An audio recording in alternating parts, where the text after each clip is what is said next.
శంకరాభరణం తర్వాత వచ్చిన సినిమాల్లో రామారావు గారు ఒక పద్ధతిని అనుసరించారు. తెలుగు ప్రేక్షకులు మనం అనుకున్నటువంటి స్థాయిలో లేరు, నిరుత్సాహానికి గురై థియేటర్కి వెళ్ళటం మానుకుంటున్నారు. ఈ పగ ప్రతీకారం అనేటువంటి లైన్లోనే సినిమా నడుస్తుంది. నిజానికి తంగ పథకం అనేటువంటి శివాజీ గణేశన్ గారి సెన్సేషనల్ హిట్ సినిమా తమిళ్లో తిరిగి ఎన్టీ రామారావు గారితో తీయాలి అని అనుకోవడం, ఈ కొండవీటి సింహం అనే సినిమాకి అంటే చిరంజీవి గారిని అనుకున్నటువంటి క్యారెక్టరు మోహన్ బాబు గారితో చేయిస్తున్నారు. రామారావు గారు చాలా ఎమోషనల్గా ఉంటాడు ఆ సినిమాలో. ఆ సన్నివేశంలో చిరంజీవి గారు కొంత తడబాటుకి గురయ్యారు ఆ చిత్రీకరణ సందర్భంగా. అందుకని మోహన్ బాబు అయితే బెటర్, అంటే మోహన్ బాబు చాలా అద్భుతంగా డెలివర్ చేశాడు.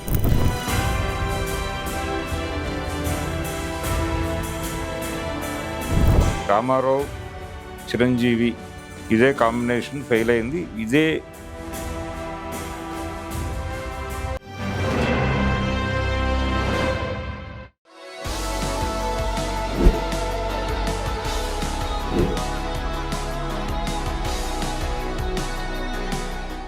శంకరాభరణం అనే సినిమా 1980 ఫిబ్రవరి 2వ తారీఖున రిలీజ్ అయింది. అయితే ఆ సినిమా రిలీజ్ అయిన తర్వాత అది సాధించినటువంటి విజయం అందరికీ తెలుసు. చాలా సెన్సేషనల్ హిట్ సినిమా అది. ఆ సినిమా విజయం సినిమా పరిశ్రమలో పర్టికులర్గా పెద్ద హీరోల్లో ఒక చిన్న ఆలోచనని రేపింది. ఆ ఆలోచన ఏంటంటే, తెలుగు ప్రేక్షకులు మనం అనుకున్నటువంటి స్థాయిలో లేరు, అంటే ఒక జెన్యూన్ కంటెంట్ గనక సినిమాగా వస్తే వాళ్ళు కనెక్ట్ అవుతున్నారు, అంటే ప్రేక్షకుల స్థాయి పెరిగింది. మనం ఊహిస్తున్నంత కింది స్థాయిలో ప్రేక్షకుల స్థాయి లేదు, వాళ్ళ స్థాయి పెరిగింది. మన సినిమాలు అప్ టు ది మార్క్ ఉండటం లేదేమో అనేటువంటి ఒక చిన్న ఆలోచన. నిజానికి మన సినిమాలు కరోనా తర్వాత వరుస వైఫల్యాల సమయంలో ఒక చర్చ జరిగింది. ప్రేక్షకులు ఈ కరోనా లాక్డౌన్ టైంలో ఓటీటీలకు ఎక్స్పోజ్ అయ్యి మలయాళ చిత్రాలు విపరీతంగా చూశారు. అలాగే వరల్డ్ సినిమాకి ఓపెన్ అయ్యారు. ప్రపంచంలో వివిధ భాషల్లో వస్తున్నటువంటి అనేక కొత్త తరహా చిత్రాల ధోరణులకి వాళ్ళు ఎక్స్పోజ్ అయ్యి ఆ స్థాయిలో తెలుగు సినిమా కనిపించక నిరుత్సాహానికి గురై థియేటర్కి వెళ్ళటం మానుకుంటున్నారు అనేటువంటి ఒక అభిప్రాయం, ఒక అధ్యయనం తెలుగు ప్రేక్షక లోకం మీద అధ్యయనం జరిపినటువంటి వాళ్ళు నిర్ధారించినటువంటి విషయం అది. అంటే ఏమిటి, ప్రేక్షకుల స్థాయి పెరిగింది, ఆ స్థాయిని అందుకునేటువంటి కంటెంట్తో మనం సినిమాలు తీయటం లేదు అనేది ప్రధానమైనటువంటి ఆరోపణ. ఇదే పద్ధతిలో ఆ రోజున శంకరాభరణం విజయం సాధించిన తర్వాత కూడా పెద్ద హీరోలలో ఒక చిన్న సందేహం, మనం చేస్తున్నటువంటి సినిమాల్లో కథ అని మనం అనుకుంటున్నాం, అంటే అప్పటికి కమర్షియల్ సినిమా కండిషన్ ఏంటంటే కొంచెం ఎంటర్టైన్మెంటు, అలాగే మంచి పాటలు, స్టెప్స్ ఉన్నటువంటి పాటలు ఒక 4-5 ఉండాలి, అలాగే ఒక ఎమోషనల్ సాంగ్ ఉండాలి, ఒక 3-4 ఫైట్స్ ఉండాలి, ఆ ఫైట్స్ కూడా కొంచెం వేరియేషన్ ఉండాలి, కథలో పెద్దగా మెలికలు అవి లేకపోయినప్పటికీ, లేదు కొత్త కాన్సెప్ట్ కాకపోయినప్పటికీ పర్వాలేదు, అంటే తీసిన కథని మళ్ళీ తీసినా పర్వాలేదు అనేటువంటి ఒక అభిప్రాయం స్థిరపడి నడుస్తున్నటువంటి రోజులవి. నిజానికి రామారావు గారు ఆయన 70 దశకం మధ్య నుంచి, అంటే ఎదురులేని మనిషి తర్వాత నుంచి ఆయన నటించినటువంటి సినిమాల్లో చాలా సినిమాల్లో కథ చాలా సిమిలర్గా కనిపిస్తుంది. అంటే తప్పిపోతాడు ఎక్కడో చిన్నప్పుడు, తప్పిపోయిన తర్వాత ఎక్కడో పెరుగుతాడు, పెరిగిన తర్వాత ఆయన కుటుంబానికి ద్రోహం చేసినటువంటి విలన్స్ తాలూకా డాటర్తో ఈయన ప్రేమలో పడతాడు, ఆ తర్వాత తెలుస్తుంది ఆయనకి ఈ ఫ్యామిలీయే తన కుటుంబానికి అన్యాయం చేసింది అని. ఆ తర్వాత ఆ విలన్స్ని ఎలా పట్టుకుని తన తండ్రి మీదో లేకపోతే తన తల్లి మీదో పడినటువంటి నిందని ఎలా పోగొట్టి ఆయన తన కుటుంబానికి జరిగినటువంటి అన్యాయానికి ఎలా ప్రతీకారం తీర్చుకుంటారు. ఇదే దాదాపుగా అంటే ఈయన చేసేటువంటి క్యారెక్టర్లో చిన్నపాటి వేరియేషన్స్ ఉండేవి, కానీ మెజారిటీ సినిమాలు ఈ ధోరణిలో నడిచిపోయేవి. ఈ పగ ప్రతీకారం అనేటువంటి లైన్లోనే సినిమా నడుస్తుంది. ఇది రొటీన్ అయిపోతుందేమో, మనం ఈ రొటీన్ కథలతో పెడితే కుదరదు, ప్రేక్షకుల స్థాయి పెరిగింది అనేటువంటి ఒక హింటు ఇచ్చినటువంటి సినిమాగా శంకరాభరణాన్ని చూస్తే, శంకరాభరణం తర్వాత వచ్చిన సినిమాల్లో రామారావు గారు ఒక పద్ధతిని అనుసరించారు. ఆయన కానీ ఆయన డైరెక్టర్లు కానీ ఒక పద్ధతిని అనుసరించడం అనేది కనిపిస్తుంది. చాలా క్లియర్గా సర్దార్ పాపారాయుడు ఇలాంటి సినిమాలన్నీ అప్పుడు రూపకల్పన చేసుకున్నవే. పాపారాయుడులో ఆయన డ్యూయల్ రోల్, అంటే తండ్రి కొడుకులుగా కనిపిస్తారు. తండ్రి పాత్రలో ఒక స్వతంత్ర సమరయోధుడి పాత్ర, అక్కడ కొంత కథ ఉన్నట్టుగాను కనిపిస్తుంది. అలాగే ఒక పాయింట్ ఏదో ఉంది కథలో, ఒక జెన్యూన్ పాయింట్ ఉంది అనేటువంటి అభిప్రాయం ప్రేక్షకులకి కలిగించే పద్ధతిలో ఆ డ్రైవ్ ఉంటుంది, సర్దార్ పాపారాయుడు సినిమా డ్రైవ్. అందుకని ఆ సినిమా సక్సెస్ అయింది. ఇక ఆ తర్వాత ఆయన చేసిన అన్ని సినిమాల్లోనూ తండ్రి కొడుకు అనే క్యారెక్టర్లు కొంచెం కామన్గా ఉండేలాగా చూసుకునేవాళ్ళు. అలాగే గజ దొంగ లాంటి సినిమాలో అన్నదమ్ముల క్యారెక్టర్స్ ఉంటాయి. అలా ఒక 2 క్యారెక్టర్లు పెట్టి ఒక క్యారెక్టర్లో కథ ఉన్నట్టుగా ఒక అభిప్రాయం జనాలకి కలిగిస్తూ కమర్షియల్ ఎలిమెంట్స్ మిస్ కాకుండా ఒక క్యారెక్టర్లో ఫైట్స్ అలాగే సాంగ్స్ ఒక క్యారెక్టర్లో నడపటం అనేది ఒక ఫార్ములాగా తయారు చేసి ఆ తర్వాత 80 నుంచి నిజానికి 82కి ఆయన సినిమాలు ముగించి రాజకీయాల్లోకి వెళ్ళిపోయారు. ఆ 2 సంవత్సరాలు ఆయన చేసిన సినిమాల్లో మెజారిటీ సినిమాల్లో ఇలాంటి కంటెంటే నడిచింది. అదొక ఫార్ములాగా మారింది.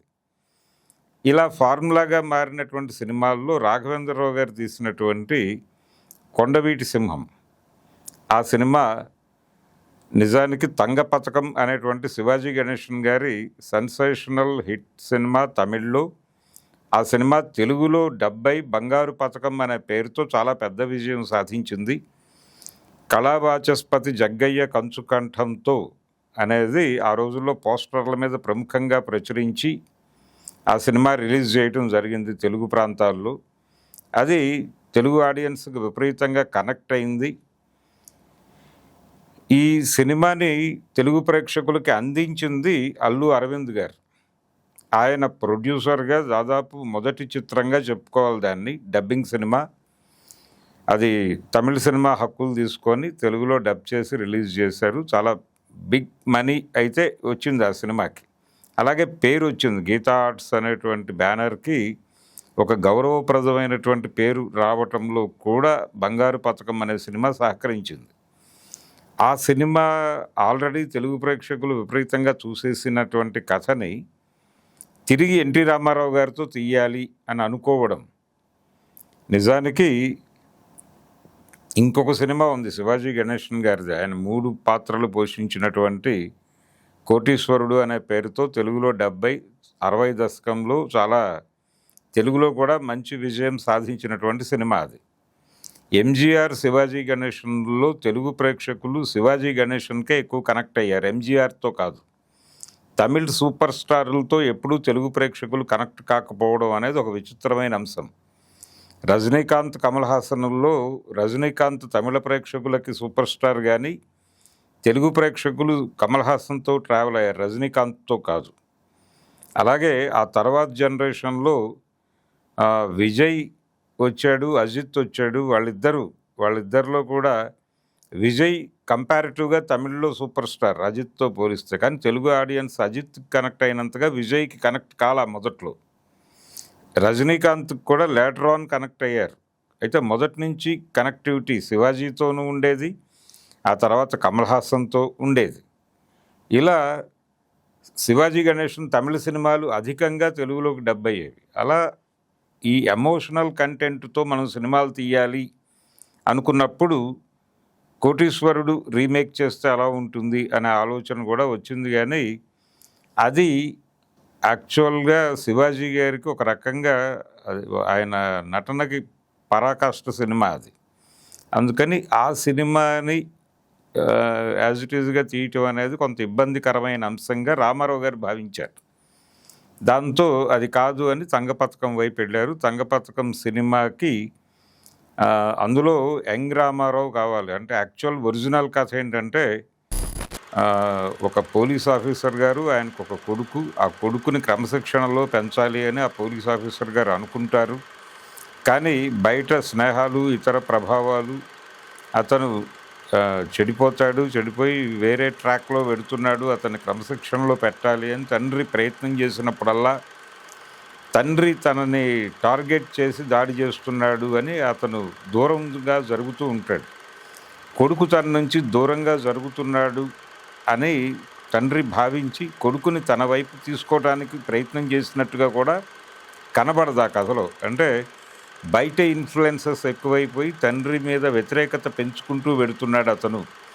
ఈయన చేసిన ప్రయత్నాలు కూడా విఫలమవుతున్నాయి అన్న ధోరణిలో కథ నడుస్తుంది. కానీ సీరియస్ ఎఫర్ట్ ఏమిటి తండ్రి పాత్ర నుంచి ఆ కొడుకుని సన్మార్గంలో పెట్టడానికి అనే దగ్గర కొంచెం ఒక చిన్న గ్యాప్ కనిపిస్తుంది స్క్రిప్ట్లోనే.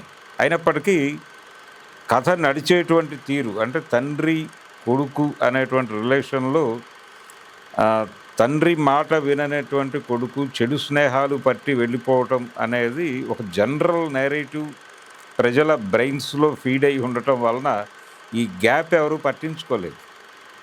అలా ఆ సినిమాలో ఆ కొడుకు పాత్ర చెడు స్నేహాలు పట్టి పాడైపోయి రకరకాల వ్యసనాల దిశగా వెడుతున్నటువంటి సందర్భంలో అతను ఒక క్రైమ్ చేస్తాడు.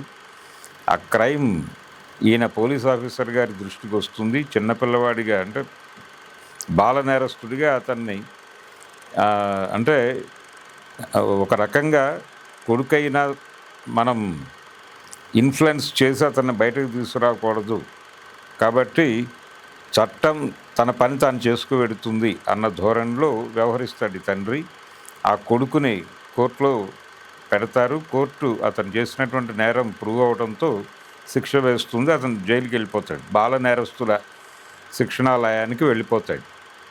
అక్కడి నుంచి తండ్రి మీద విపరీతమైనటువంటి ద్వేషం పెంచుకుంటాడు ఆ కొడుకు.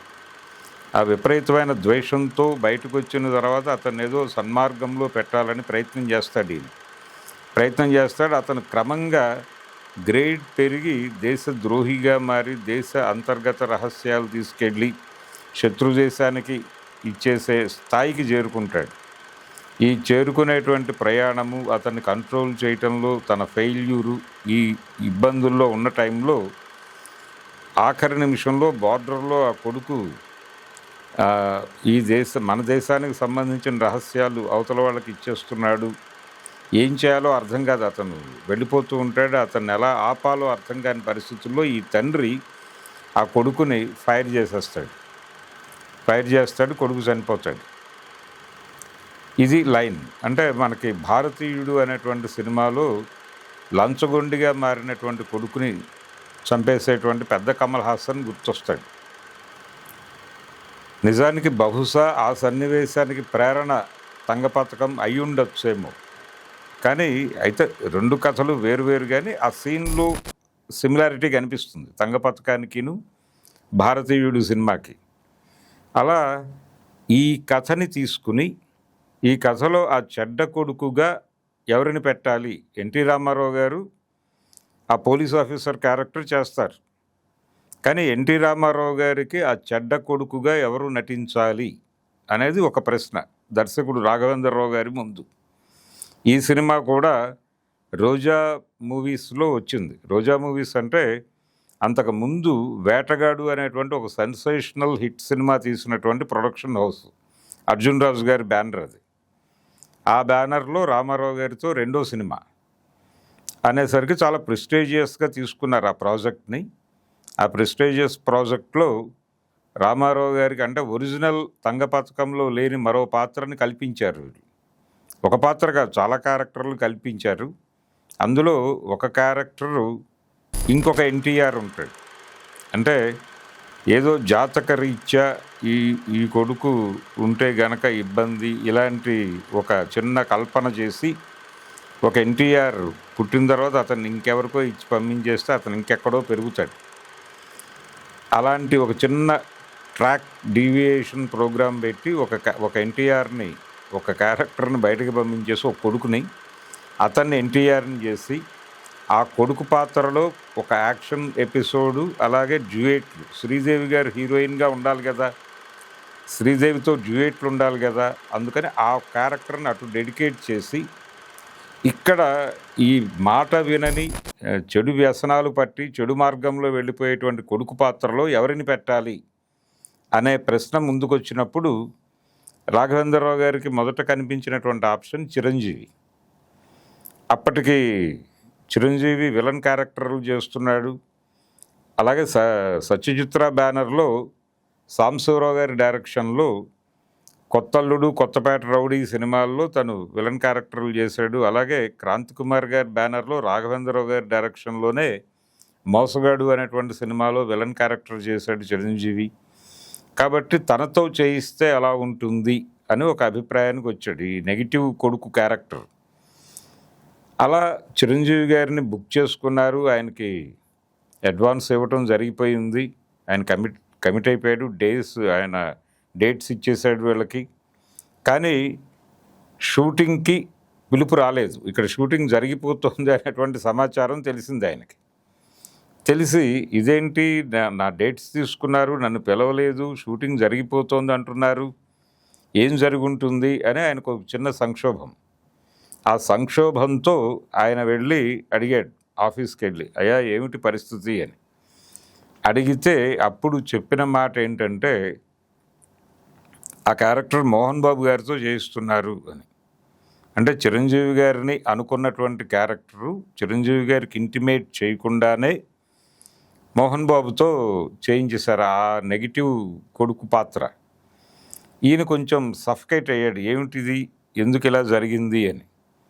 ఆ ఎందుకు ఇలా జరిగింది అనే దానికి సంబంధించి అంటే చిరంజీవి గారిని తీసుకున్నారు అనే విషయం అప్పటికి ప్రపంచానికి తెలుసు. ఈ నెగిటివ్ కొడుకు క్యారెక్టర్ చిరంజీవి చేయబోతున్నాడు అనేది పత్రికల్లో వచ్చేసింది.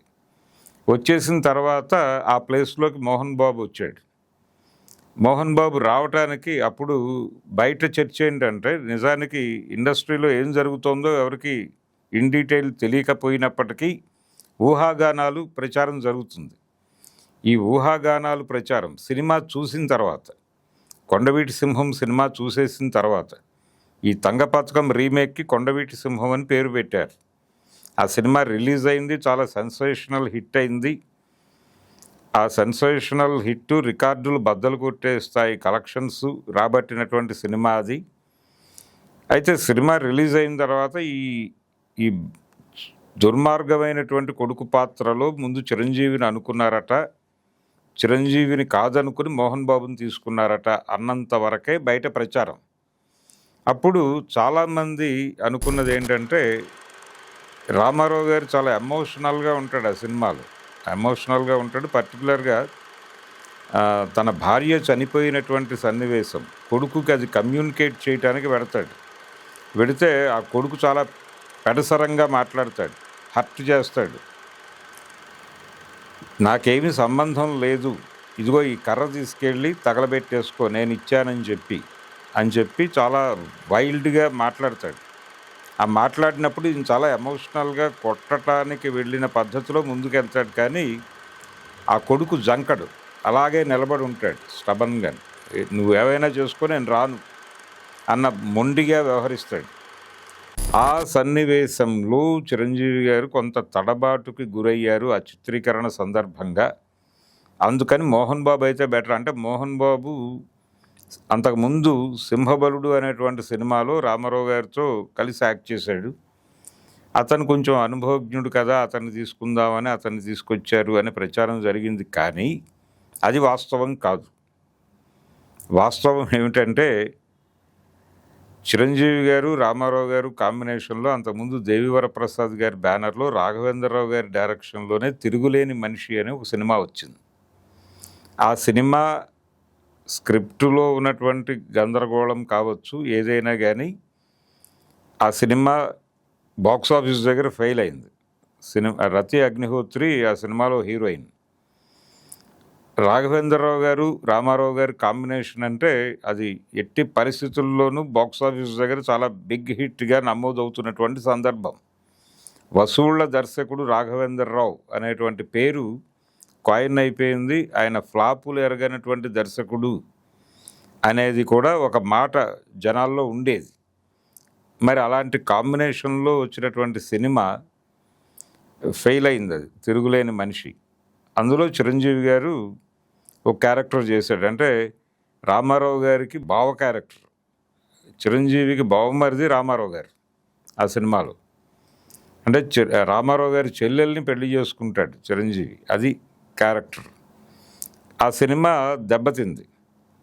ఆ సినిమా దెబ్బతినటం, ఆ తర్వాత ఇమ్మీడియట్గా కొండవీటి సింహం మొదలవటం, ఈ సెంటిమెంట్ అంటే ఈ సినిమాలో చిరంజీవి ఉన్నాడు, సినిమా ఫెయిల్ అయింది, రామారావు చిరంజీవి ఇదే కాంబినేషన్ ఫెయిల్ అయింది, ఇదే వీళ్ళిద్దరినే పెడితే అక్కడ కూడా ఆ సినిమా రిజల్ట్ మీద ఈ ప్రభావం ఏవైనా పడుతుందా అనేది అక్కడ పట్టుకుని ఆ కోణంలో మాత్రమే చిరంజీవి గారిని తప్పించి మోహన్ బాబు గారిని తీసుకున్నారు.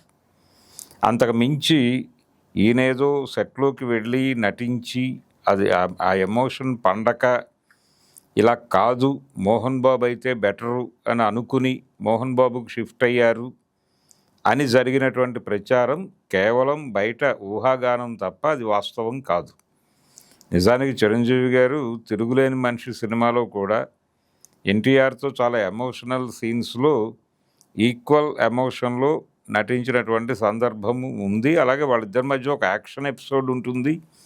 ఆ యాక్షన్ ఎపిసోడ్లో కూడా ఆయన చాలా అంటే ప్రభావవంతంగానే నటించాడు. ఆయన అవతల ఎన్టీఆర్ ఉన్నప్పటికీ ఎవరున్నప్పటికీ ఆయన ఏమీ జంకలేదు, ఆ ఎమోషన్లోనే వెళ్తాడు. కాబట్టి ఆయన ఏదో ఈ సినిమాలో ఈ సీన్లో ఆయన ఒక అడుగు ముందుకేస్తే ఈయన ఒక అడుగు వెనక్కేసాడు, ఇలాంటి ప్రచారాలు జరిగాయి. అంటే అరుగుల మీద కూర్చుని మాట్లాడుకునే వాళ్ళ మాటల్లో దొర్లినటువంటి అంశం ఇది. కానీ వాస్తవం అది కాదు. చిరంజీవి గారిని కొండవీటి సింహం సినిమా నుంచి తప్పించడం వెనకాల తిరుగులేని మనిషి అనే సినిమా ఫెయిల్యూర్ తాలూకా సెంటిమెంట్ పనిచేసి ఆయన్ని తప్పించారు. ఆ విషయం ఆయనే స్వయంగా రీసెంట్గా చెప్పుకున్నారు చిరంజీవి గారు. అలా ఆయన మీద జరిగినటువంటి ప్రచారాలను నెమ్మదిగా ఆయన అడపదడప ప్రపంచంతో పంచుకునేటువంటి ప్రయత్నం చేస్తున్నారు ఈ మధ్యకాలంలో. ఆ ప్రయత్నంలో భాగంగానే ఈ విషయం కూడా చెప్పారు ఆయన. ఇది ఆ క్యారెక్టర్లో మోహన్ బాబు ఎమర్జ్ అయినటువంటి తీరు. మోహన్ బాబు చాలా ఎమోషనల్గా యాక్ట్ చేశాడు. అంటే ఒక తండ్రి పట్ల విపరీతమైనటువంటి అవర్షన్ ఉన్నటువంటి ఒక కొడుకుగా చాలా మంచి పెర్ఫార్మెన్స్ ఇచ్చాడు. రామారావు గారితో పోటీ పడి ఆయన ముందు ఏమాత్రము తగ్గకుండా ఆ క్యారెక్టర్ని పండించడం వలన సినిమా ఆడియన్స్కి చాలా ఎమోషనల్గా కనెక్ట్ అవ్వటంలో మోహన్ బాబు చేసినటువంటి కృషి చాలా ఉంది. డైలాగ్ డెలివరీ కావచ్చు, ఆయన బాడీ లాంగ్వేజ్ కావచ్చు, ఆయన చూపులు కావచ్చు, ఇవన్నీ కూడా వర్కౌట్ అయినాయి. ఆ సినిమాకి ఏం కావాలో దాన్ని మోహన్ బాబు చాలా అద్భుతంగా డెలివర్ చేశాడు. అలాగే ఈ కథలో ఒరిజినల్ సినిమాలో లేని సన్నివేశాలు చాలా ఉంటాయి. అలాగే చివరిలో కొడుకుని చంపేసేటువంటి సన్నివేశం తంగపథకంలో ఉంటుంది, కానీ ఈ సినిమాలో ఉండదు, కొండవీటి సింహంలో ఉండదు. ఇతను మారుతాడు, మారిన కొడుకుని కాపాడుకుని వెనక్కి తెచ్చుకుంటాడు ఎన్టీఆర్. అంటే సుఖాంతం చెయ్యాలి అని అనుకున్నారు. కొడుకుని చంపేసిన తండ్రిగా ఎన్టీఆర్ని నిలబెట్టడం కరెక్ట్ కాదు. అంటే రాఘవేంద్రరావు గారు కొంత సినిమాని ఆహ్లాదకరంగా ముగించేయాలి అనే ఉద్దేశంతో ఆ మార్పు చేశారు. అది వర్కౌట్ అయింది. ఆడియన్స్ కూడా మెచ్చుకున్నారు. అలాగే ఒకవైపు ఈ కొడుకు ఇలా బిహేవ్ చేస్తుంటే అనుకోకుండా పరిచయమైనటువంటి యంగ్ రామారావు ఆ కుటుంబానికి చాలా సన్నిహితమై, ఆ తల్లికి సన్నిహితమై, అంటే కొడుకని తెలియదు కానీ ఆ ఫ్యామిలీతో అటాచ్మెంట్ వస్తుంది. ఆ తర్వాత ఎప్పుడో రివీల్ అవుతుంది ఇతను కొడుకే అని. రివీల్ అయిన తర్వాత ఆ దంపతులు ఆనందిస్తారు. అలా ఇద్దరు కొడుకులు, ఇద్దరు కోడళ్ళు, అలా నడుస్తుంది సినిమా. అయితే మధ్యలో ఈ మదర్ క్యారెక్టర్ చనిపోతుంది. జయంతి గారు చేశారు ఆ క్యారెక్టరు. చనిపోయిన తర్వాత సీన్ గురించే మనం ఇందాక మాట్లాడుకుంది. ఆ చనిపోయిన తర్వాత నీ తల్లి చనిపోయింది అని చెప్పడానికి వెళ్ళినప్పుడు మోహన్ బాబు, నేను రాను, ఇదిగో ఈ కర్ర తీసుకెళ్ళి తగలబెట్టుకో అని చెప్పేటువంటి సీన్. ఆ సీన్లోనే చిరంజీవి గారు ఆయన పెర్ఫార్మెన్స్ నచ్చక ఆయన తీసి మోహన్ బాబుని పెట్టారని అరుగుల మీద చర్చలు చేసుకునేవారు. కానీ అసలు ఆ సీన్లోకి, ఆ సినిమాల్లోకే ఆయన ఎంటర్ కాలేదు. అది వాస్తవం. కనుక ఈ ప్రచారాన్ని పక్కన పెట్టేస్తే ఆ సినిమా పాటలు చాలా పెద్ద హిట్టు. చక్రవర్తి గారి మ్యూజిక్కు, సలీం గారి స్టెప్పులు అవన్నీ చాలా ప్రాపర్గా వర్కౌట్ అయినాయి. అలాగే శ్రీదేవి గ్లామరు, రామారావు గారు శ్రీదేవి హిట్ పెయిర్గా పాపులర్ అయిపోయినటువంటి సందర్భం అది. వాళ్ళ పాటలు, వాళ్ళ డ్యాన్సులు అవన్నీ వర్కౌట్ అయినాయి. అలాగే నగేష్ కామెడీ సినిమాలు, అంటే వేటగాడులో కూడా తనే ఉంటాడు. ఈ సినిమాలో కూడా నగేష్నే పట్టుకొచ్చారు. అంటే హిట్ అనే సినిమా తాలూకా ప్రభావం ఎలా ఉంటుంది ఇండస్ట్రీలో అని చెప్పడానికి ఇదొక ఉదాహరణ. నగేష్ని క్యారీ ఫార్వర్డ్ చేయటం, శ్రీదేవిని క్యారీ ఫార్వర్డ్ చేయటం, అలాగే సత్యనారాయణ గారితో ఒక టిపికల్ విలని చేయిస్తారు ఈ సినిమాలో. వేటగాడు సినిమాలో కూడా అలాగే ఉంటుంది ఆయన క్యారెక్టర్. అంటే ఒకే తరహా, ఒకే కలర్ కాస్ట్యూమ్తో కనిపిస్తాడు ఆ సినిమాలో. అలా ఇందులో కూడా ఆయన గెటప్ దగ్గర నుంచి కొత్తగా ఉండేలా డిజైన్ చేశారు. ఆయన కనిపించినప్పుడల్లా ఎవరో అలా చిన్న డ్యాన్స్ మూమెంట్ ఇచ్చుకుంటూ వెళ్ళిపోతూ ఉంటారు ఆడపిల్లలు. కేఎస్ ప్రకాష్ గారి కెమెరా పనితనం, ఇవన్నీ కూడా ఒక కొత్త యాంబియన్స్ని క్రియేట్ చేసాయి సినిమాకి. అవన్నీ కమర్షియల్గా వర్కౌట్ అయినాయి. ఒకవైపు రామారావు గారికి అలాగే జయంతి గారికి మధ్య నడిచేటువంటి సీన్స్ ఏమో హైలీ ఎమోషనల్గా ఉంటాయి. రామారావు గారు తనదైన పద్ధతిలో ఆ క్యారెక్టర్ని అడాప్ట్ చేసుకుని నటించిన తీరు, ఏది రంజిత్ కుమార్ అనేటువంటి ఎస్పీ క్యారెక్టర్లో ఆయన పెర్ఫార్మెన్స్, అది జనాల్ని కట్టిపడేసింది. రెండో వైపు ఈ గ్లామర్, శ్రీదేవి, చిన్న ఎన్టీఆర్ వాళ్ళ మధ్య జరిగేటువంటి రొమాన్సు, ఆ హడావిడి, ఆ కామెడీ, అవన్నీ ఒకవైపు. మోహన్ బాబుతో జరిగేటువంటి కాంట్రవర్సీ, ఆ వైరుధ్యం, అది ఇంకోవైపు. ఇవన్నీ కలిసి సినిమాని ఎమోషనల్గాను, ఎంగేజింగ్గాను థియేటర్ని నిలబెట్టేసింది. అది సక్సెస్ ఫార్ములా ఆ సినిమాకి. అందుకని అంత సెన్సేషనల్ హిట్ సినిమాగా అది నిలబడగలిగింది. ఇలాంటి కథలు తయారు చేసుకోవటం అనేటువంటి వైపుగా రామారావు గారి దర్శకుల్ని, అలాగే రామారావు గారి నిర్మాతల్ని డ్రైవ్ చేసిన సినిమాగా మాత్రం శంకరాభరణాన్ని చెప్పుకోవాలి. అంటే ఆడియన్స్ స్థాయి పెరిగింది, వాళ్ళు కొంచెం స్టోరీ ఓరియంటెడ్ సినిమాలు చూస్తున్నారు, సబ్జెక్టు అర్థం చేసుకోగలుగుతున్నారు. ఇలాంటి సెన్సిటివ్ సినిమాలను కూడా పట్టించుకుని భుజాలకు ఎత్తుకుని విజయ తీరాలకు నడిపించేటువంటి కండిషన్లోకి వచ్చారు అనేది హీరోల మీద ప్రభావం ఎలా చూపిస్తుంది అనటానికి ఆ తర్వాత రామారావు గారు చేసిన సినిమాలు. కృష్ణ గారిలో కూడా చిన్న మార్పు కనిపిస్తుంది. ఆ తర్వాత చేసిన సినిమాలు కొంచెం సెన్సిబుల్ సినిమాలు ఎక్కువ కనిపిస్తాయి ఆయన చేసిన సినిమాల్లో. అలా అదే టైంలో తెలుగు ప్రేక్షకుల ముందుకి టీవీ అనేటువంటి ఒక పరికరం రావటం, దానికి ఎక్స్పోజ్ అవటం, అలాగే ఈ వీడియో క్యాసెట్ ప్లేయర్స్ రావటం, వీడియో క్యాసెట్స్ రావటం, దాంతో విదేశాల నుంచి వచ్చినటువంటి వీడియో క్యాసెట్లని అద్దెలకి ఇచ్చేటువంటి దుకాణాలు వెలవటం, ఆ దుకాణాల నుంచి ఆ క్యాసెట్లు పట్టుకొచ్చి జనాలు సినిమాలు చూడటం ఇళ్లలోనే కూర్చుని. అంటే అప్పటికి ఇంకా థియేటర్లోకి రానటువంటి ఇంగ్లీషు సినిమాల క్యాసెట్లు, అలాగే ఇంగ్లీష్ మ్యూజియం ఆల్బమ్స్ తాలూకా క్యాసెట్స్, మైకేల్ జాక్సన్ వీళ్ళందరూ కూడా ఇళ్లల్లోకి ప్రవేశించారు నెమ్మదిగా.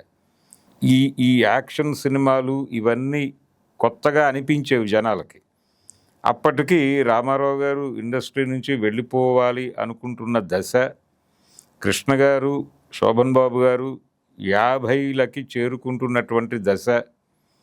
ఈ టైంలో ప్రేక్షకులలో ఈ క్యాసెట్లు, వీసీఆర్లు తీసుకొచ్చినటువంటి కొత్త అభిరుచులు, కొత్త టేస్ట్లు, వీటికి పట్టుకుని ఆడియన్స్ని థియేటర్లకి రప్పించగలిగిన ఒక హీరో కోసం తెలుగు తెర ఎదురు చూస్తున్నటువంటి సందర్భం అది. ఆ సందర్భంలో ఈ క్యాసెట్స్లో చూస్తున్నటువంటి మైకేల్ జాక్సన్ డ్యాన్సుల్ని కావచ్చు, అలాగే ఈ ర్యాంబో సిరీస్, ఫస్ట్ బ్లడ్ లాంటి సినిమాల తాలూకా యాక్షన్ ఎపిసోడ్స్ని మ్యాచ్ చేయగలిగినటువంటి, యాక్షన్ సీన్స్ చేయగలిగినటువంటి హీరో కోసం ఎదురుచూపులు నడుస్తున్నటువంటి సందర్భం అది. నేను మ్యాచ్ చేయగలను అని చిరంజీవి గారు యమకింకరుడు ఇలాంటి సినిమాలతో ఒక హోప్ ఇచ్చాడు. ఆ హోప్ ఇచ్చిన తర్వాత ఆయన ఎమర్జ్ అయిపోయాడు హీరోగా. ఆ జనరేషన్కి ఏం కావాలో, ఈ క్యాసెట్స్కి ఎక్స్పోజ్ అవుతున్నటువంటి తరానికి తెలుగు తెర మీద ఏం కావాలో దాన్ని ఇచ్చిన హీరోగా చిరంజీవి సక్సెస్ అయ్యాడు. అలా ఆయనతో ఒక తరం ట్రావెల్ అయిపోయింది, ఆ నెక్స్ట్ జనరేషన్ ట్రావెల్ అయిపోయింది. ఇది అంటే చాలా సందర్భాల్లో మనకి ఇలాంటి మాటలు దొరుకుతాయి. అంటే కాలం కడుపుతో ఉండి శ్రీశ్రీని కన్నది అనే మాట వినున్నాం మనం. అలా ప్రతి ఒక బిగ్ హీరోను లేకపోతే ఒక ప్రభావవంతమైనటువంటి నాయకుడు ఆవిర్భవించడానికి ఒక చారిత్రక సందర్భం ఉంటుంది. అలా చిరంజీవి అనేటువంటి ఒక నటుడు ఆయన బిగ్ హీరోగా ఎమర్జ్ అవ్వటానికి ఈ నేపథ్యాన్ని కూడా దృష్టిలో పెట్టుకోవాలి. అప్పుడు వచ్చినటువంటి, ఆ టైంలో వచ్చినటువంటి టెక్నాలజీ, వినోద రంగంలో కొత్తగా వచ్చినటువంటి ఈ మార్పు, ప్రేక్షకుల్లో కలిగించినటువంటి, ప్రేక్షకుల అభిరుచుల్లో కలిగించినటువంటి మార్పు ఆయన ఆవిర్భావానికి, ఆయన రైజ్కి దోహదపడింది. అలాగే 80s తర్వాత రామారావు గారి సినిమాల్లో, కథల్లో వచ్చినటువంటి మార్పులు శంకరాభరణం అనే సినిమా ఎలా నడిపించిందో అలా ఒక రకంగా ఈ ఫస్ట్ బ్లడ్ లాంటి సినిమాలు, మ్యాడ్ మ్యాక్స్ లాంటి సినిమాలు, హాలీవుడ్ యాక్షన్ సినిమాల తరహా యాక్షన్ సన్నివేశాలు, అలాగే ఈ మ్యూజిక్ ఆల్బమ్, ఇంగ్లీష్ మ్యూజిక్ ఆల్బమ్స్లో వచ్చేటువంటి వీడియో సాంగ్స్ నుంచి ప్రేరణ పొందినటువంటి తరానికి చిరంజీవి గారు అలా కనెక్ట్ అయ్యి ఆయన హీరోగా ఎమర్జ్ అయిపోయాడు. ఇది టోటల్గా ఈ కొండవీటి సింహం అనే సినిమాకి ముందు వెనక చిరంజీవి గారికి ఈ సినిమాకి ఉన్నటువంటి ఒక అనుబంధం. అలాగే ఆ రోజున ప్రజలు ఆయన నిష్క్రమణ గురించి మాట్లాడుకున్న విశేషాలు, వాస్తవంగా జరిగినటువంటి వ్యవహారం, ఇండస్ట్రీలో సెంటిమెంట్కు ఉండేటువంటి ప్రాధాన్యత, వీటి గురించినటువంటి ఆ రోజుల్లో జరిగినటువంటి అంశాలన్నీ ఈ కొండవీటి సింహం, అలాగే తంగ పథకం, బంగారు పథకం సినిమాల నేపథ్యం, ఇవన్నీ ఈరోజు మనం ఈ సీన్ ప్లే అనేటువంటి కార్యక్రమంలో మాట్లాడుకుందాం.